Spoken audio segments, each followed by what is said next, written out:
Coming up next, I'm going to talk about a little, I guess, known or actually overlooked part of the perfume that actually has a huge impact on the smell and the performance and all those other factors that we know and enjoy. So stay tuned to find out what that is coming up next.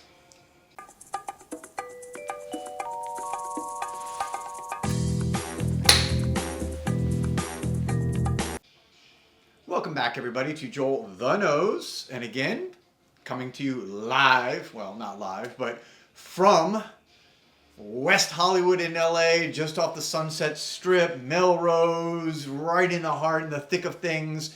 My artistic energy and creativity is just flowing in a city, and particularly in an area like this, I gotta say, in my mid-century modern hotel room here, and just soaking in all this great energy and vibe of LA. The weather's been great. It's been in the mid 70s in July, mid 70s low humidity. In Miami, where I'm from, it feels like 100 degrees right now with high humidity. So this is a welcomed wonderful break. But anyways, let's get right into this video. I wanted to talk today about something that I've never really talked about before, and it's a part of the perfume process or the perfume that we all enjoy that really is often overlooked, and I think a lot of people maybe don't realize the importance of it, and that is the Perfumer'S alcohol, or the alcohol which is the delivery agent for most perfume or fragrances, right? Some people use roll-on or maybe even like a stick kind of perfume, which does not use perfume alcohol then, because it doesn't need it to deliver it through the atomizer. But as we all know, most perfumes are, of course, in a bottle like this. They have an atomizer, which then sprays the alcohol in the perfume mixture. Oh, beautiful. Love this New York Intense. And what I've learned through my own trial and error process of, again, mixing and making my own perfumes. I've shown this before. This is one of the perfumes I've made called Indigo, and I just have it in a simple kind of 10 milliliter decant. With cheap atomizer, nothing quality here, but this is just fun for me to experiment making these. But what I learned is this: that Perfumer's alcohol, first of all, is difficult.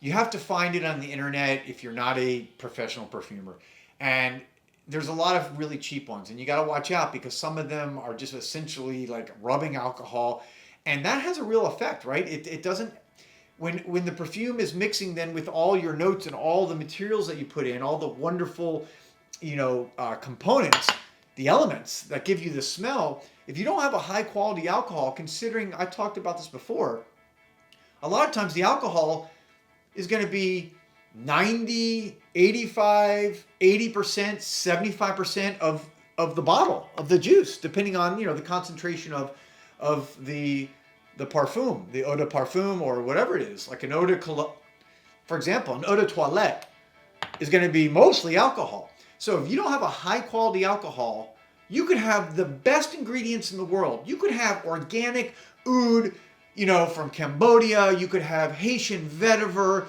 You could have, Bulgarian rose.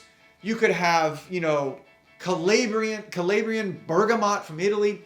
It doesn't matter if you don't have good alcohol. And so what I'm going to just kind of recommend everyone out there is when you're smelling fragrances, try to do that now. Try to, hone your nose in on when you can tell whether a fragrance has bad or good alcohol, because it's kind of easy to pick up. And it's usually, again, of course, better companies, better niche companies, better designer companies usually have access to higher quality materials, whether it is from the actual fragrance notes to the actual alcohol. So I've noticed that because when I've mixed my own fragrances, I've noticed that when I put, it like really stumped me for a while when I first started mixing fragrances and making perfumes, and that I'd ordered these really high quality, expensive notes, and it smelled like crap. And I'm like, what's throwing this off? And I realized, kind of talking to different people in the perfume industry, I've mentioned this before as an attorney, I've done some consulting now in the perfume industry. And I've learned a lot through the process. And when I started talking to different people and experts, I realized they're like, you got to check the alcohol. So anyways, that's it. Just wanted to kind of really highlight that factor, that alcohol is that Perfumer's alcohol is extremely important. And if it's not high quality, it can really throw off the perfume. And that may be happening to some of you, especially when you're buying cheaper perfumes and you're wondering, like, what's going on here? And that happens in the reformulation. People talk about reformulation, right? Meaning using different fragrance notes throughout the process. In reality, the Perfumer's alcohol also can be reformulated because they may not have access to the same alcohol or, say, a different supplier. And that, again, think about that. If that's 80% of the juice in the bottle and they switch suppliers, it can really throw off the smell. So it's just, again, more education for you guys to think about as you're digging in and you're really getting to know your fragrances and trying to learn about why you like something, what causes something to smell different, what makes something smell not so good, why it doesn't last, why it doesn't perform. There's just so many factors. I talked about maceration the other day, and today, Perfumer's alcohol. So, hope you guys are having a good one. Again, I am having a great time in LA, enjoying my time here, and hope everyone is doing well. I'll be back soon with another video. This is Joel the Nose. Peace and love.